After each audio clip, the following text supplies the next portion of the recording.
listeners of the deep below, we welcome you to a new story named Always a Price to Pay. The writer of the story is O Brien, and we ask you to visit his website and Instagram page, which both are placed in the description below. Welcome to the story.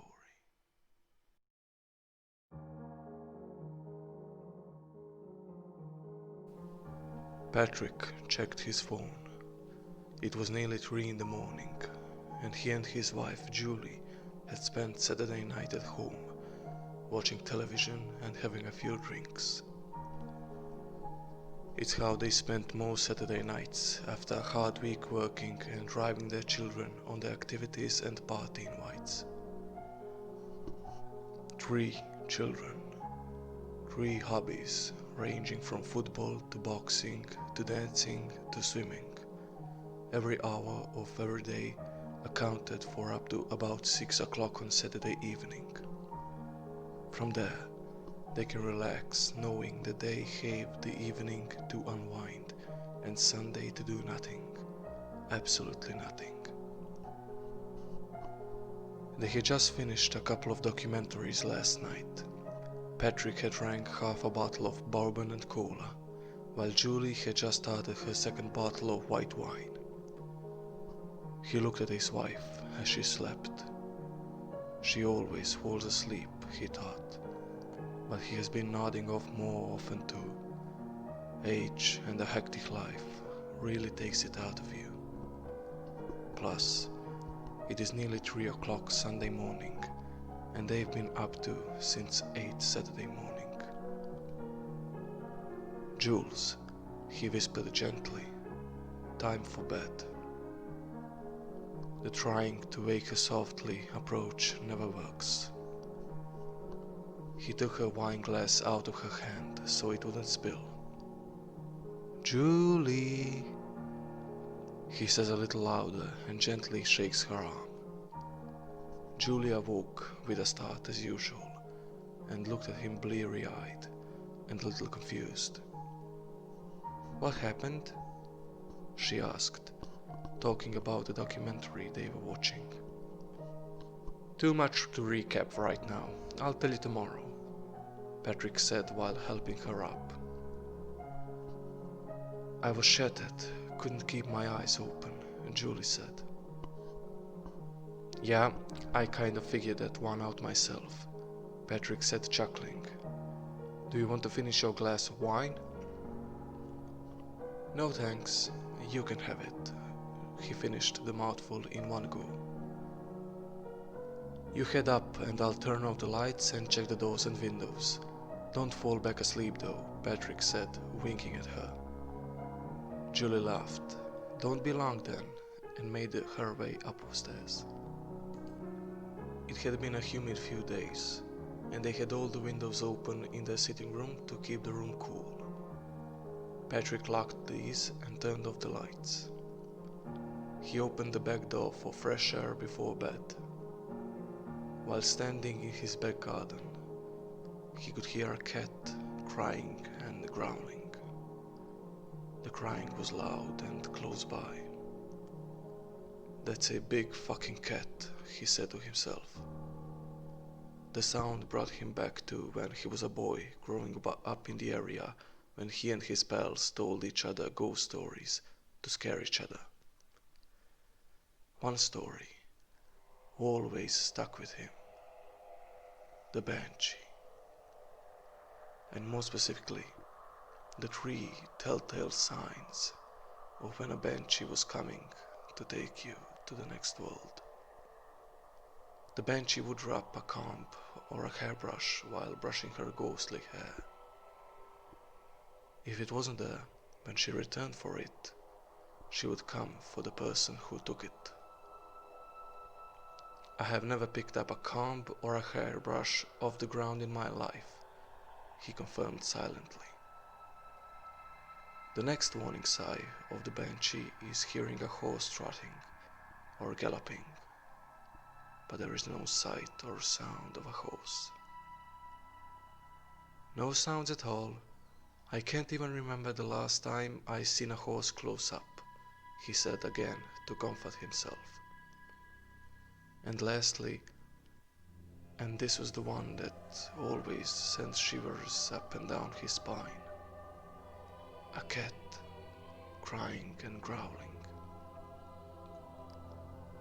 When he was a child, a number of his neighbors had cats, and every second night they were crying or growling or hissing.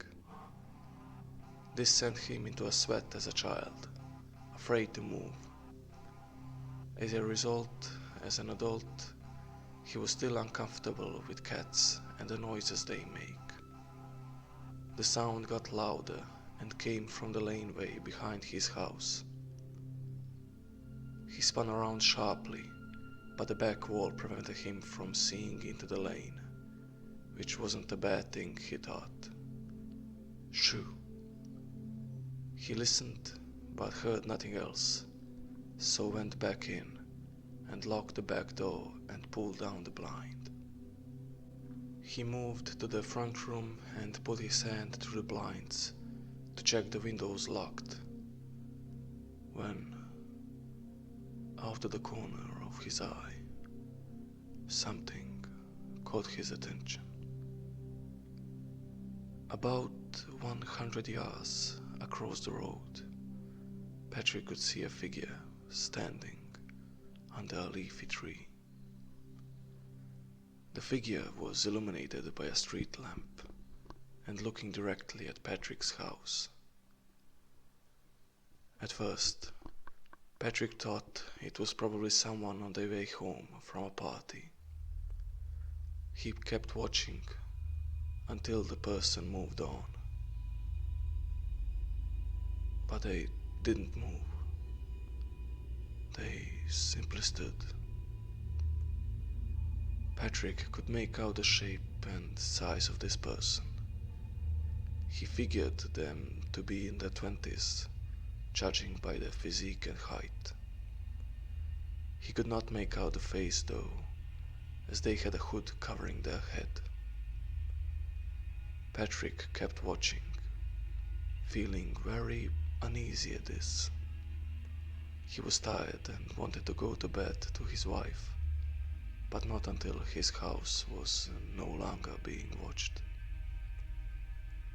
The figure under the tree had not moved in the 5 minutes Patrick stood at his front room window. He started to become nervous and freaked out.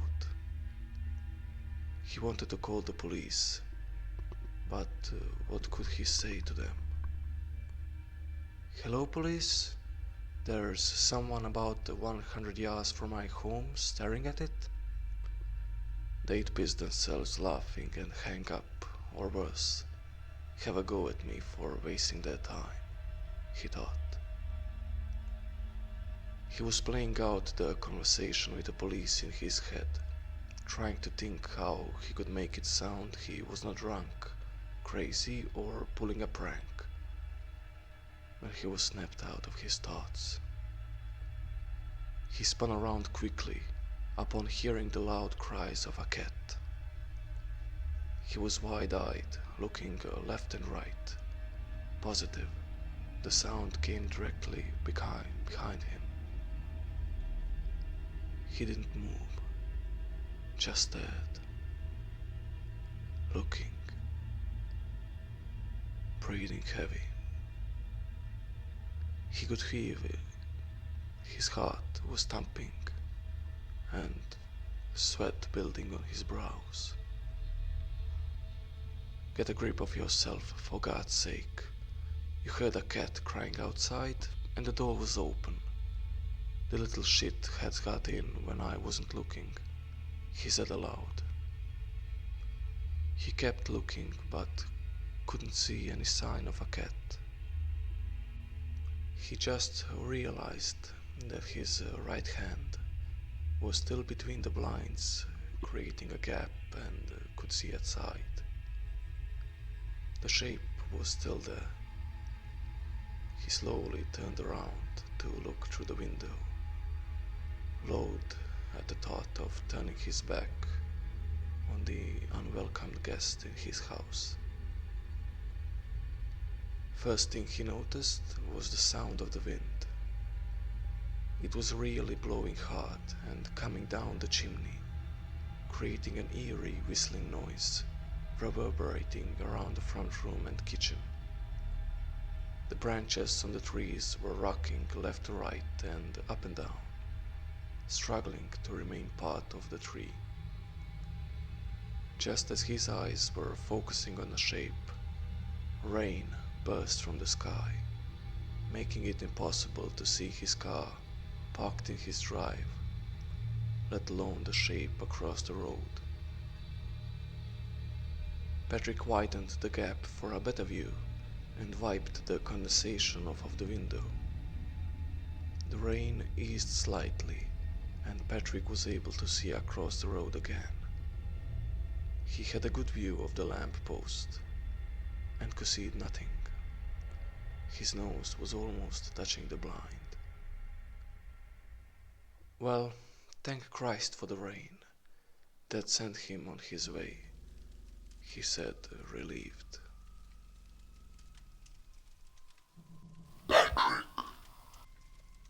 A nice cold chill ran down his spine as he turned wildly to face what had called him.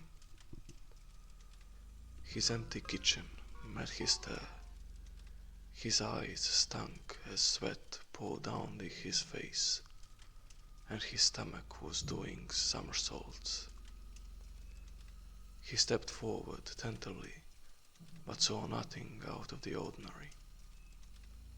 He was going through what happened and was starting to calm down and convince himself he imagined hearing his name being called. It's the alcohol mixed and tiredness that has you on edge and imagining things. He used his reasoning as well as to assure himself there was no cat in the house. But he checked the back door again to make sure it was still locked.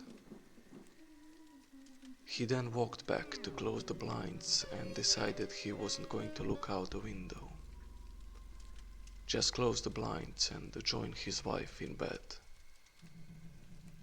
But he only got halfway when he felt a gust of air blow past him on his right side. What the hell was that? He said louder than he intended. He rushed the last few feet to his window to open the blind with a cord so he could clearly see across the street. The shape was back and staring. Patrick didn't want to have his back towards the kitchen, not being able to see what was behind him. Made him nervous. So he stood sideways, being able to see his kitchen and out the window by a simple movement of his head. Back and forth, left and right, never leaving his gaze from his kitchen or the shape any longer than the amount of time it took to turn his head, quickly scan where he was looking and then back. The light behind him in the kitchen began to dim and flicker. He turned fully, leaving his back to the shape. But what else could he do? The lights, which were off, turned on, and the lights that were already on turned off. Then all the lights were on and flickering wildly. He could hear them buzzing.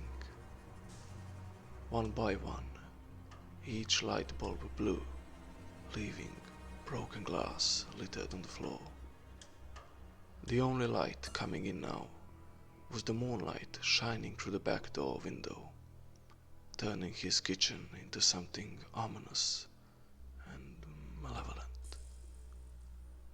Something was wrong with that, he just saw. But what was it? Then he realized the moonlight shining through. How can it be shining through when he closed the blinds? He stared, unblinking, as his eyes adjusted to the dark, wide-eyed with fear. He was panting heavily, having not breathed while all the lights were being obliterated. The moonlight shining through was glinting off of the silver handle on his sitting room door as he scanned around, going from left to right and back again. But the moonlight did not glint this time. The hairs on the back of his neck and hands stood on end. The room felt it was charged with electricity. He no longer panted, but instead was breathing as silently as he could, as he looked at his sitting room door. Behind the door, the room was in near complete darkness, save for moonlight shining through the overhead windows. He could see the door clear enough, and he could see it move, only slightly. But it had opened a little more. He then remembered his back was to the shape. He swung around to look out his window. The shape was still there, unmoving. But something seemed different. He leaned a little closer to his window, looking out. Then his brain caught up with his eyes. Taller. The shape was taller. Not much, but noticeable. Patrick blessed himself and started to pray aloud. Our Father, who art in heaven. That was as far as he got. He could hear the shape laugh. He could see him shake with laughter. His sitting room door swung open and was then slammed shut, causing Patrick to jump. The glass in the door shattered everywhere. Please, Lord, help me. Tears were flowing down his face. The sitting room door was slammed with such force that it was almost completely off its hinges. He was only looking at the sitting room door for mere seconds when his attention was forced behind him. 3 huge, rapid bangs on his front window. He instinctively ducked, fully believing that the window was next to be smashed into hundreds of glittering pieces. He felt the glass on the floor cut into his hands and knees as he hit the ground. "What do you want?" he screamed. "Leave me alone." He could no longer control his fear, and he sobbed. "Leave me alone, please," he whimpered. He could hear that laughter again, inhuman and sickening. He heard hissing mixed through the laughter. He looked up and could see his tormentor. It must have been at least 8 feet tall, and it was looking down at him. Its eyes terrified him. Deep set, but bright red. It placed its hand around his neck and lifted Patrick to eye level. Patrick's feet were off of the ground, and he was struggling to breathe. Patrick began kicking his dangling legs, hoping to make contact with this thing that was strangling him. It laughed at his feeble attempts, but tightened its grip around his neck anyway. "What do you want?" Patrick managed to scream. The shape tightened its grip around Patrick's neck and growled as he spoke. "Your time has come to pay your debt, Patrick. You're mine now." "What debt? What do you mean?" Patrick managed to say. He was clawing and scraping at the hand of the shape, to no effect. So he began banking his fists off of its hands. He was allowed to breathe, but not comfortably.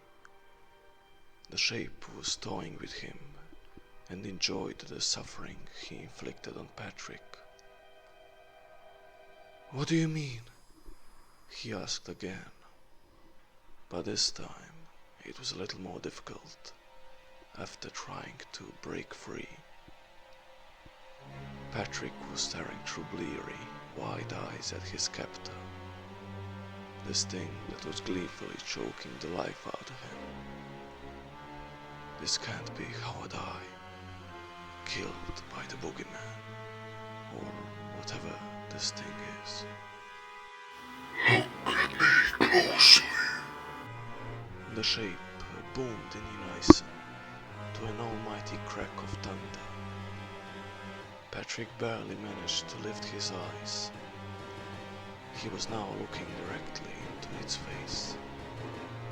He could not make out the shape's features. His hood hid most of its face. But then he saw a brilliant, bright light emanating from where its eyes would be. It was like two pinpricks in a black velvet curtain that was keeping all the stars locked away. Patrick was mesmerized and could not divert his gaze. The brilliant white light began to change. It looked like he was watching an old television show. He recognized the characters and the setting, but in his state couldn't recall what it was called. "What are you showing me?" he pleaded. "Watch," was the threatening reply he received. He watched as a group of people, probably in their late teenage years, were in a kitchen. There were empty bottles of beer and wine and spirits strewn across the table and on the counter. He watched as drugs were passed around from one teenager to the next. What am I watching? Patrick could not quite remember what this was, but it seemed familiar, like a song he heard as a child and can sing along, but cannot quite remember the title. It was in there, but he could not quite reach it yet. The group were talking and laughing, maybe even singing, but he could not hear a thing. Vision, but no sound. What a crack of shit, he thought to himself, and stifled a snigger. One of the group said something, stood up unsteadily, and staggered to the door. He waved without turning. The show followed him through the hallway of the house. It took Patrick a moment to realize he was seeing what his teenage boy was seeing. The boy stopped for a moment and looked at a photo on the wall. He saw a family made up of 2 parents and 3 children. Around this photo were several others, and the boy zoomed in on one. A teenage girl. Patrick recognized her from the group in the kitchen. A hand came up and placed a kiss on the photo before turning and almost falling. After regaining his balance, the boy made an uneven path to the front door, fumbled at the handle for a few seconds, and stepped out. The fresh air made his head spin. Patrick could feel the effects too. The boy took in a deep breath and suppressed a belch. He was sure he was going to be sick. Patrick could taste the mixture of the alcohol and bile in his mouth after the boy belched. The boy walked out of the garden and looked up and down the deserted street. The orange glow of the streetlights was the only light. The trees and clouds working together to block out the little moonlight that was on offer. I think I know this place. Yes, Patrick started out, but did not finish. Oh my God, he whispered. Let me go, he demanded, and again began punching and clawing at this thing that had him in its grip. He was frantic. His whole body was jerking, trying to get free, and if someone saw this from a distance, they would have thought of a fish that was caught and was being displayed, still on the hook by the angler. A trophy catch being shown off. Let me go! Let me go! Patrick screamed over and over. The shape just looked at him with amusement and irritation. Watch! The show continued to play out. Patrick was forced to watch. He was not able to close his eyes, and the shape had such a firm grip on him that he was unable to turn away.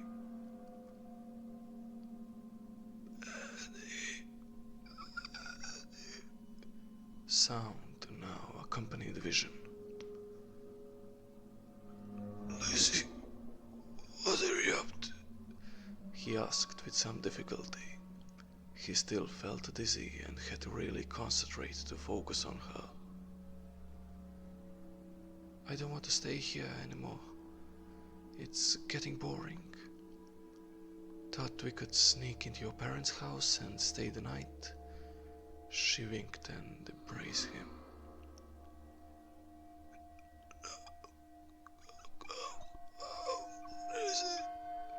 He screamed inside his head, but he was not in control. He was watching a rerun. What he now realized was a memory, and he had to watch it play out. A long forgotten memory that he had successfully wiped from his mind, and that more importantly, nobody else knew. Until now. He met Julie when he was 31 and she was 29. They married within 3 years. Neither were very religious and the cost of a wedding was immense, so they decided on a simple registry office wedding and put the money instead into the house they bought together. Then the children came, and that gave them another new perspective of their love for each other and life as a whole. His mind completely blanked out what happened that night, so he never told anyone, because he never had anything to tell. Not the truth, at least. He was the lucky one. But poor Lizzie. You read my mind, Lizzie. Get in. He unlocked the car and opened the door, gesturing her to get in. He was picturing her naked in his bed, and he wanted to make that happen as quickly as he could. She looked at him hesitantly at first, but then smiled and got in. He closed the door after her and walked to the driver's side, bumping off the nose of the car as he walked around. Fuck's sake, he grumbled as he rubbed his knee and got in. He got the key in the ignition after a couple of attempts. He turned to Lizzie. Let's go, and winked. She squeezed his leg as the car pulled out. She turned on the radio and searched the station until she found something she liked and turned it up loud. They loved listening to music in the car. She had great taste in music, and he always bowed to her tastes. The drive from Lizzie's house to Patrick's parents takes around 20 minutes. It was an old country road with ditches and trees either side with no streetlights. Patrick wanted to get home fast. Lizzie was his first proper girlfriend and sexual experience and was eager for more. He switched on the wipers as the first drops of rain bounced off the windscreen. He was thinking of her naked beside him and woozily looked at her. Lizzie was lost in song. Neither noticed the speed they were traveling or the cow that had moments before escaped from its field and wandered onto the road. Certainly not a farmer trying to usher his cow back to where it belongs. Patrick increased the speed of the wipers as the rain intensified. Sudden swaths of bright light surrounded the farmer and his cow. He was blinded by the lights as they got closer. The realization that the car wasn't going to stop hit him almost as hard as the actual impact of the car. Lizzie's scream jolted Patrick out of his stupor, back to where he should have been looking. The strange sight of a man in a dressing gown trying to push a cow came into his view. It took another second for him to comprehend what he was seeing, and he attempted to swerve the car. He hit the cow and the farmer with an almighty bang, and then both cow and farmer were gone. But a sudden swerve and the impact of hitting a large farm animal and a man caused him to lose any control he had of the car. They cleared the ditch and hedges and landed in the farmer's field. Everything went black. Patrick woke with a start and a fit of coughing. Rain splashed over his face. He started spewing vomit. It was only when it was crawling over his eyes and up his nose that he realized he was upside down. Panicked, he jerked from side to side to free his airways of vomit. Every movement he made sent shockwaves of pain through his body. He coughed again, but this time blood, and not vomit, trickled up his face towards his forehead. Lizzie. Bolts of pain shot through his head as he called his girlfriend's name. He slowly turned to her and called her again. Lizzie. His eyes had adjusted to the dark side, but his vision was blurry and out of focus.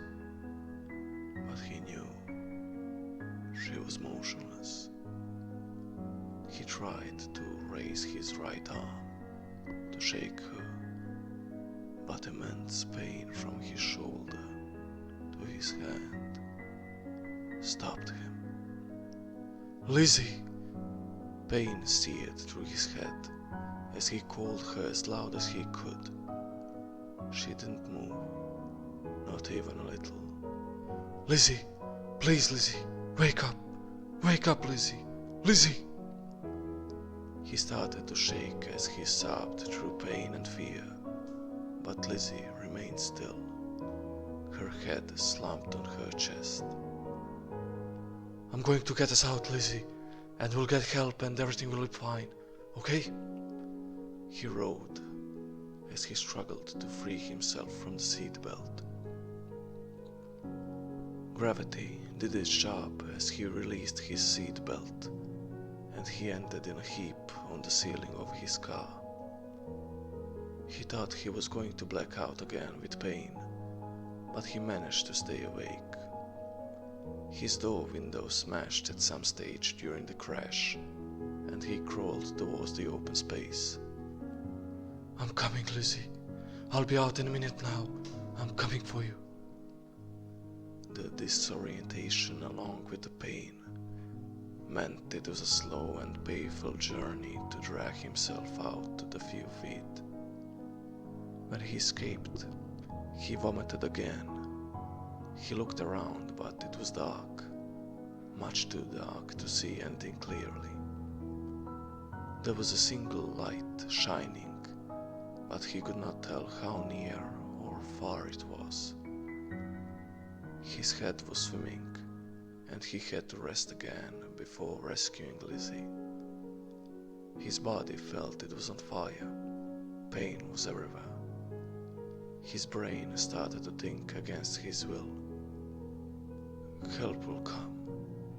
Lie and rest, and everything will be okay. Lie and rest. No! He dragged himself onto his belly and crawled as quick as he could to the passenger side and to Lizzie. He was dragging himself with one arm.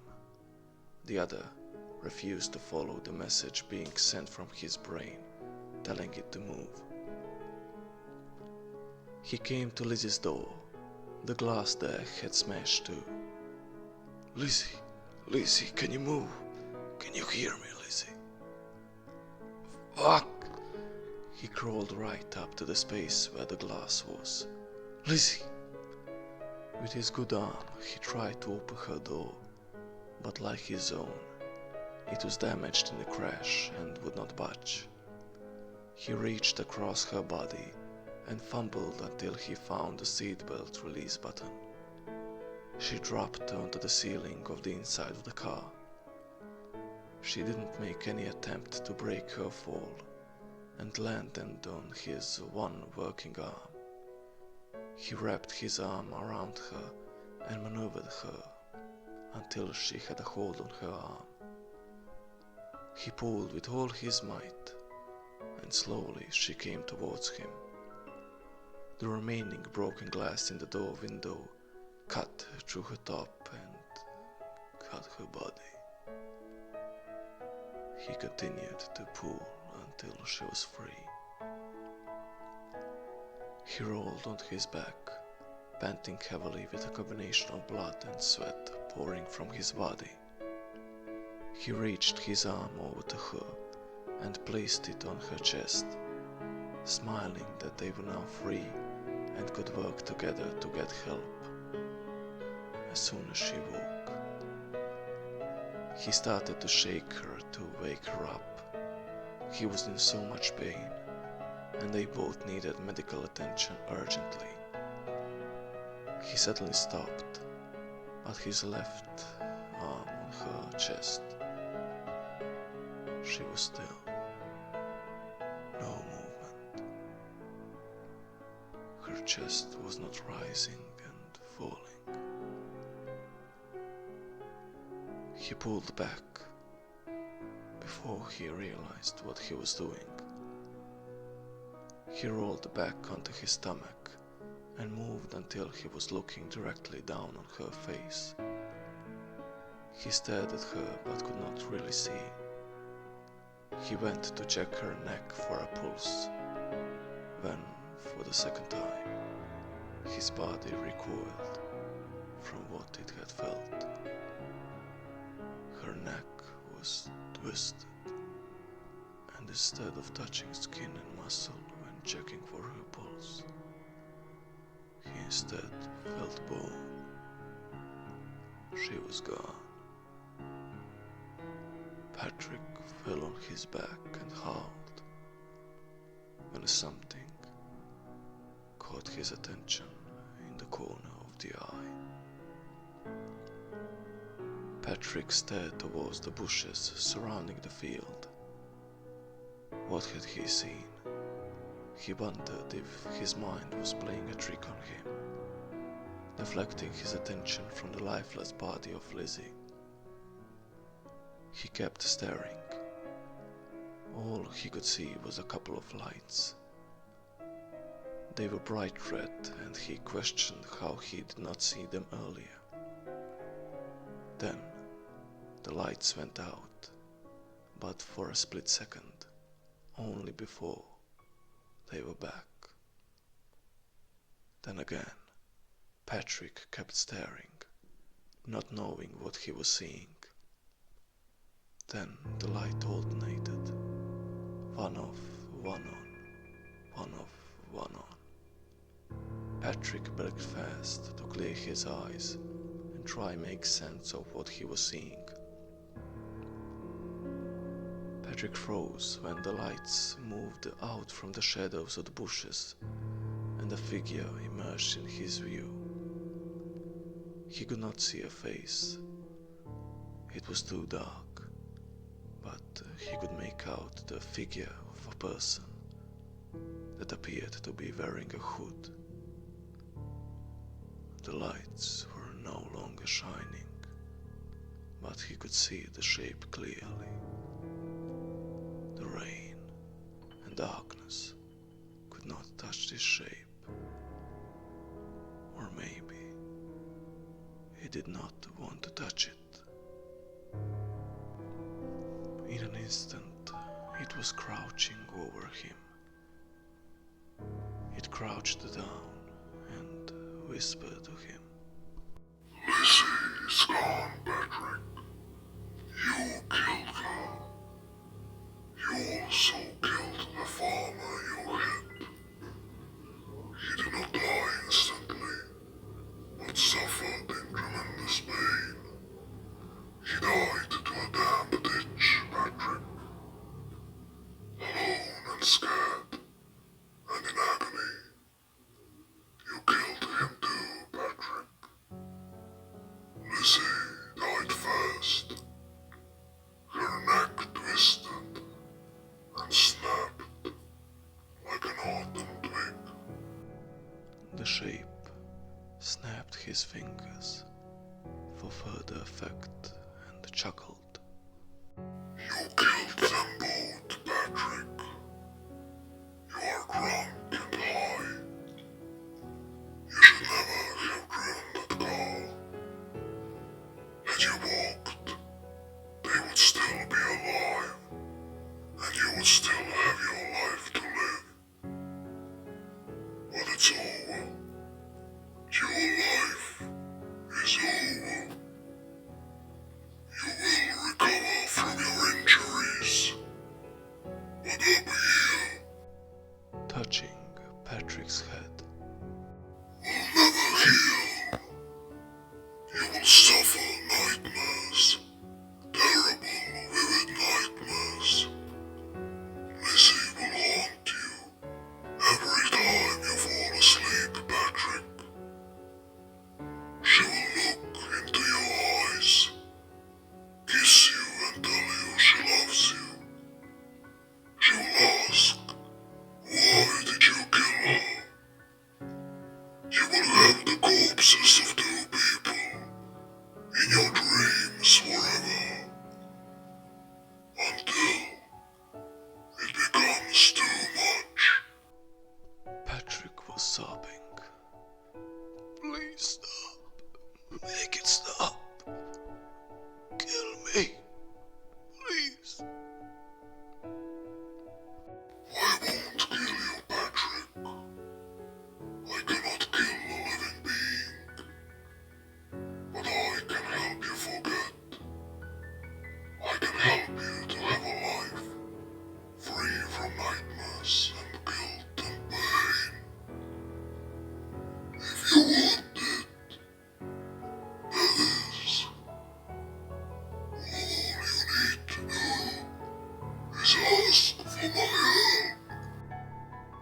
Patrick looked at the shape, not understanding. What do you mean? I can help you forget and make it all go away if you want.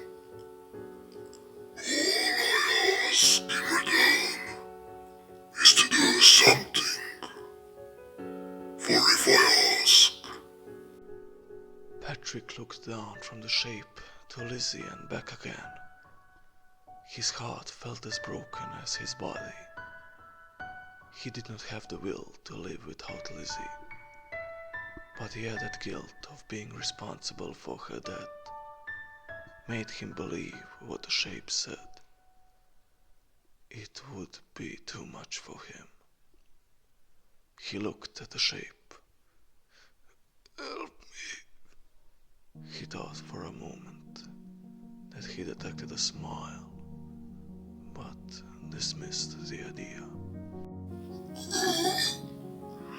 you must do exactly what I say. Patrick, tonight, and in 7 days, what happened tonight will forever be gone from your memory. That includes any memories of Lizzie. Are you ready for that, Patrick? Yes, he felt a part of himself die there and then. The good part, the best part. But he needed it, welcomed it. It was his fault Lizzie was gone. For a moment, he considered the idea of living with the anguish and guilt that would rise from the hole Lizzie had filled in his life. But he was weak.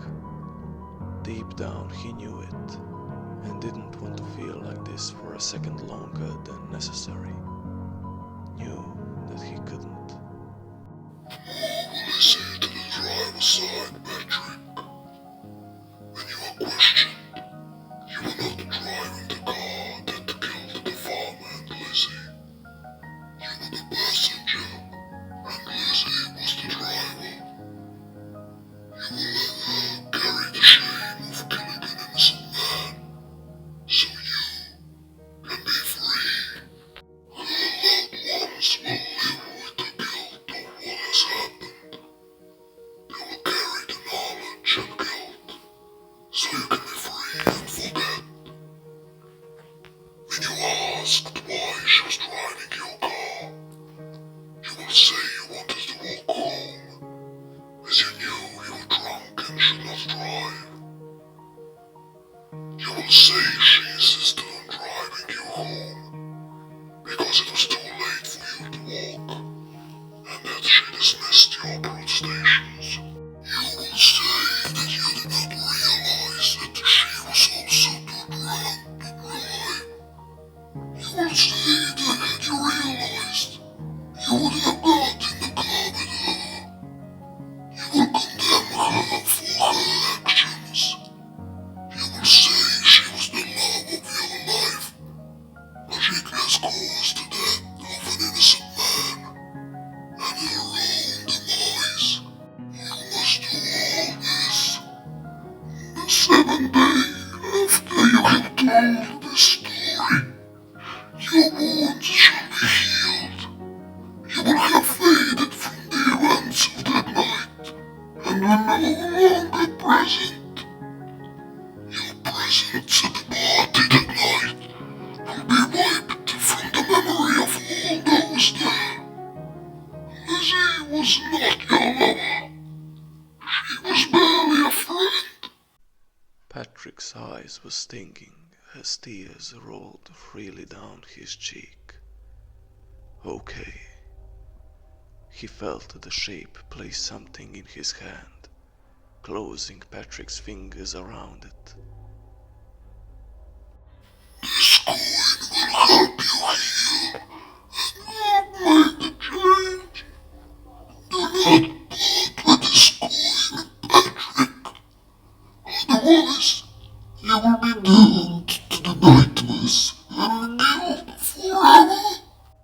He dragged Lizzie's body to the driver's side of the car, his side of his car. He wept loudly. He could hear the shape whispering behind him, but did not know what it was saying. He turned to ask, but the shape was gone. He wondered if he hallucinated it, his mind trying to help him deal with the situation. But in his cold, wet hand, he gripped a coin. He could not see it clearly, but he could feel it. It was large and circular, but not smooth. It was rough, and the center had ridges, where it was higher in parts. He could make it out a pattern when rubbing his thumb across it. He stared at the coin in his hand, despite not being able to see it. Patrick was snapped out of his memory and back to his home. He was face to face with the shape. His mind was working faster than ever before, going back time. He raced past how he met Julie, getting married, buying their home, their children, holidays. Then he was past that and on to his college years. Friends, parties, girls, sex, drugs, and rock and roll. Then he was there, his first kiss with Lizzie, dating, fumbles in the dark, parties, the house party in Lizzie's parents while they were away, the booze and drunks, waving goodbye, leaving the house, only to be followed by Lizzie. Their brief and last conversation about going back to his parents' house, getting into the car after banging his leg off the nose of the car. Lizzie singing passionately to the blaring music, turning on the wipers and increasing their tempo as the rain beat heavier, looking at her instead of the road. Her scream dragging his attention back to the road. The almost comedic sight of a man trying to push a car across the road. He jolted as his mind replayed the impact on his body. The first time he has thought of what happened in decades. The shape still had Patrick at eye level. Patrick could feel something in the palm of his closed fist. He was being held too tightly by the shape to be able to move his head. Instead, he felt what it was with his thumb and fingers, something rough and circular, with grooves and ridges. No, he didn't need to see it to know what was in his hand. But how did it get there? As if reading his thoughts, the shape spoke. You held it all this time, Patrick. You kept it safe, never knowing why or what it was. But you protected it. Here's my token I give when I hear. It says, you are my debt. I have now come to collect. What do you mean, collect? What do you want with me? I want you, Patrick. God does not want you. But I want you. I'm a collector of wretched, selfish souls. You shall become part of me and keep me strong. Your betrayal, deceit and cowardice made me strong for years.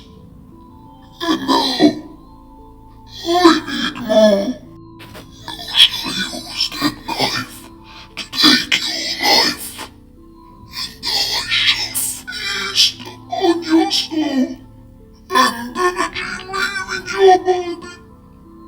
You shall be part of me for eternity, Patrick.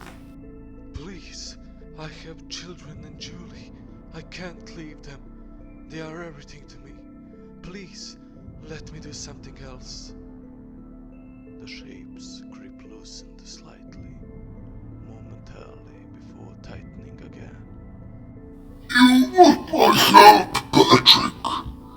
You wish to live longer until you die a natural death. Is that what you want? You love your wife, children, and your life enough to ask for my help again. Yes, I do. Please help me. Your debt is high, Patrick. I'll do anything. Let me live, please. I need to feed Patrick.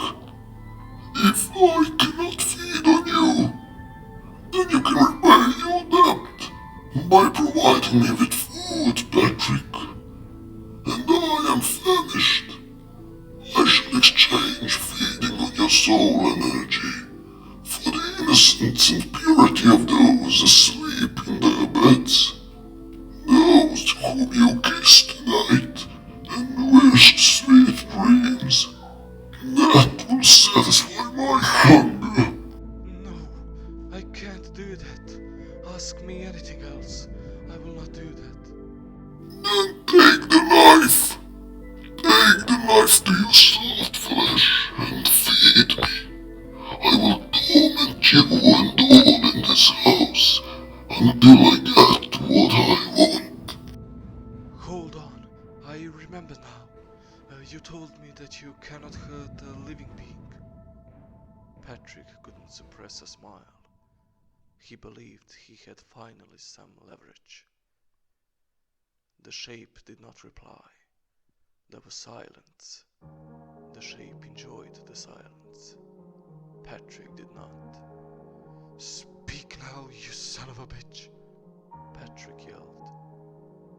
The shape laughed. No, Patrick. Time has played tricks on your refound memories. I cannot kill a living thing. I can certainly hurt one though. And drew Patrick roughly against the wall, breaking several of Patrick's ribs. Ah, Jesus! Patrick yelled, clutching his ribs. He looked up at the shape. Daylight will be here soon. I think you live in darkness and the shadows. He was interrupted by the shape laughing before he finished talking. You do not understand, Patrick. You do not know what I am. Allow me to tell you a little. You are stuck in this time with me forever. I can torture and torment you until I get what I want. I will bring you to the brink of death and bring you back to health. You will beg for that, but I am not merciful. I shall keep you forever. I can do this over and over. Patrick wept. He looked at the knife. He felt the coin in his hand. He nursed his ribs with his other hand. He looked at the shape again. He could not win. There was no way out. Okay, Patrick said. He took the knife and looked at the shape as he stood up. He made his way to the stairs and stopped at the bottom step. You'll make me forget